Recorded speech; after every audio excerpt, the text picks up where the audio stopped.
Hello everybody, today we're going to be taking a look at this EIKO 400 watt diffused high pressure sodium bulb. It's not every day that you see a 400 watt high pressure sodium bulb like this in a diffused envelope. Usually it's clear and usually it's just a, tubular shape like this. But this one is an ED shaped bulb. Picked this up at a restore many years ago for what appears to be $5. And now I finally have fixtures to enjoy this bulb, which I was thinking I'm sure I'd run across eventually. So here we are, finally making a video of the bulb now that we can turn it on and enjoy it. So let's take a look around the packaging here. The first thing that stands out to me is the picture on the front of it looks like a 175 watt mercury vapor bulb, which is not what's inside this thing. They just put a standard diffused, bulb on the picture here. On the side, we have some directions for use. They talk about high intensity discharge lamps, and I'm sure, if the outer envelope breaks and the fact that it has to be on a ballast and all that kind of stuff. On this other side here, we have a little bit more information. Contains mercury. That must have been the code for wherever the lamp came from. And 400 watt S51 ballast. On the top, we have more information here. Looks like they had a date and then they wrote over it. Made in China, of course, D for diffused. And it looks like it came from Crescent Lighting. I found their stuff many times at different restores throughout the Seattle area. So I'm sure as they just have old stock, they just donate it to the restore, which is exactly what they should do with it. Don't throw it away, because we end up finding it and enjoying it as lighting collectors. So this is pretty cool. Let's go ahead and open it up here and see exactly what we have inside. Now at first glance, it looks like a 400 watt mercury vapor bulb. That's what I would think, but of course it's not. It does have a high pressure sodium arc tube inside. As you can kind of see in there, there's the end of it. We have our getter here at the bottom, pretty typical for high pressure sodium bulbs. Just basic information. The brand on the side here was a EIKO Limited LU400 Diffused. You have the dimple at the top for the ED shape, and as you can tell, it does utilize that as a holder. So let's compare it to a standard 400 watt high pressure sodium bulb as they tap each other there. It's a little bit longer, as you can see, and if I were to line these up where the arc tubes are, it'd probably be about there. So it wouldn't really work in a specific fixture that has the optics a certain way for a standard high pressure sodium bulb, because the arc tube is down further, where this one, the arc tube's up higher. Because again, if I were to line these up like so, that's where the arc tube is. So it just doesn't, line up in the optics correctly. Anyway, this could be used in multiple different applications. So let's go ahead and, before we put in the fixture here actually, let's see if we can get a view inside with the flashlight here.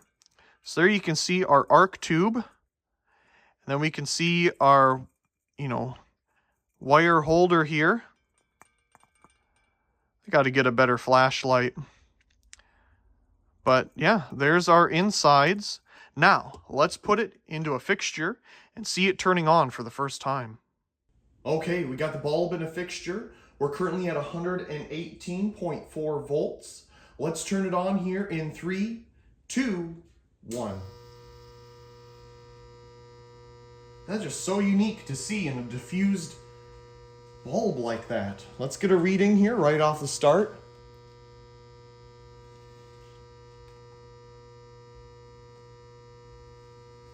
That's just something you don't see every day.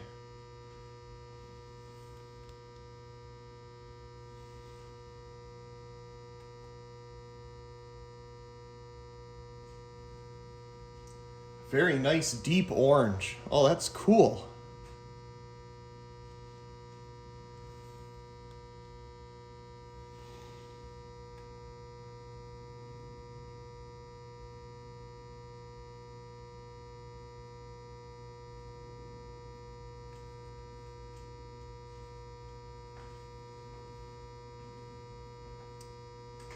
We're currently at 118.1 volts, 3.36 amps, 262 watts, and a power factor of 0.66.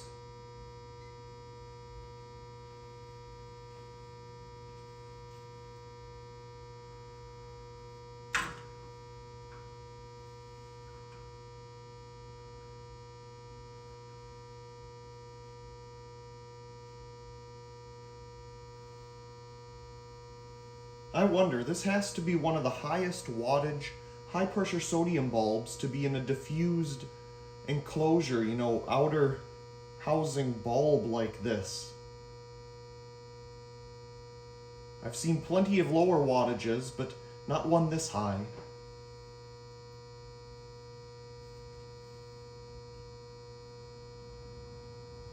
So as usual, let's let it warm up.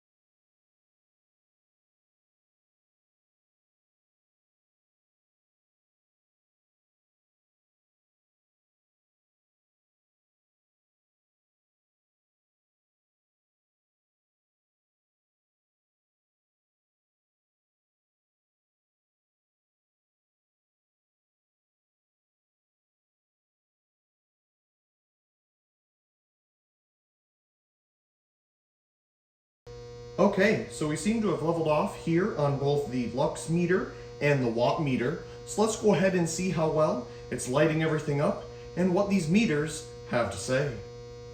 We're currently at 117.1 volts, 4.15 amps, 465 watts, and a power factor of 0.95. Taking a look at our lux meter here, we'll see that we're a little over 1500 lux or so is where it's hovering. That's about 200 lux less than a clear version of this bulb.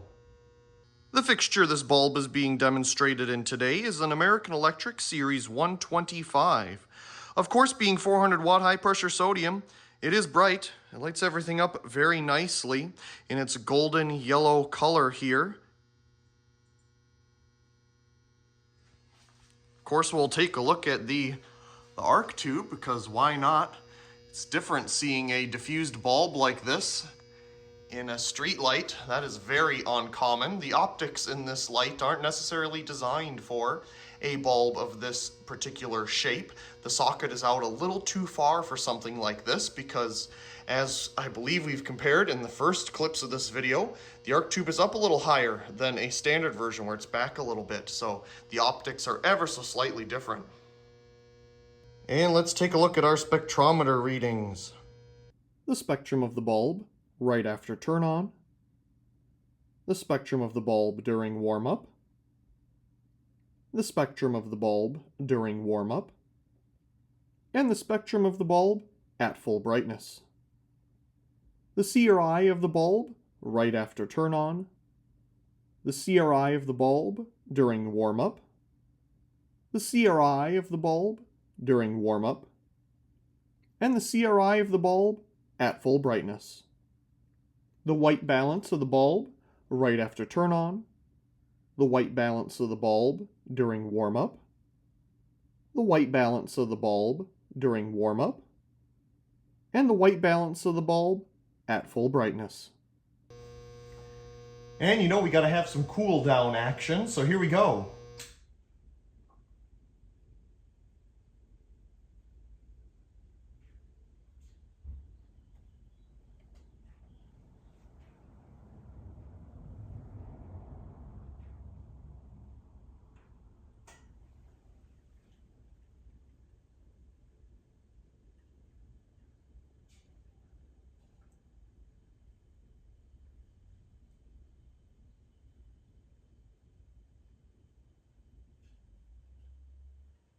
As always, I do hope you enjoyed today's video, and if you did, be sure to give it a like down below and leave a comment. I do enjoy reading all of your comments. If you haven't already, Be sure to subscribe to the channel for more great videos like this one. Also check out my secondary channel Merkove and subscribe over there for more behind the scenes and alternative content. Of course, check out the other videos here on this screen, and as always, thank you very much for watching.